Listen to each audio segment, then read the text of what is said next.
አያችሁት እንደምታዩት ዳውንሎድ አድርጎልኛል። ኦፕን እለዋለሁ። አያችሁ ፕላትፎርሙ ይሄንን ይመስላል። እዚህ ውስጥ እንገባና ፋይሎቻችንን የቱ በማስቀመጥ እንዳለብን የራሳችንን ስም እንሰጣቸዋለን ማለት ነው። አሁን የኔ ሴቭ የሚያደርገው ፎልደር ዳውንሎድ ላይ ነው ማለት ነው። ስለዚህ እናንተም የራሳችሁን ፎልደር እና ስም ትሰጡታላችሁ። ከዛ በኋላ ሪሲቭ ታደርጉታላችሁ። በሁለተኛ ደረጃ ምንድነው የምናደርገው?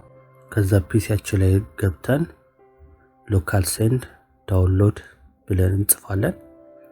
ከዛ ሰርች ባሩን ከነካም በኋላ የፈለጋችሁትን አይነት ፋይሎች በአንዴው በብዛት መላክ ይችላል ማለት ነው። አያችሁ ኦሬዲ 4 አስገብቼለታለሁ።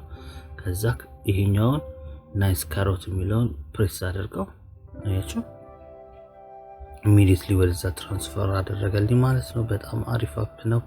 ስፔሻሊ ዴይሊ እንደዚህ ፒክቸሮችን የተለያዩ እንትኖችን መላክ የምትፈልጉ ከሆነ አያችሁ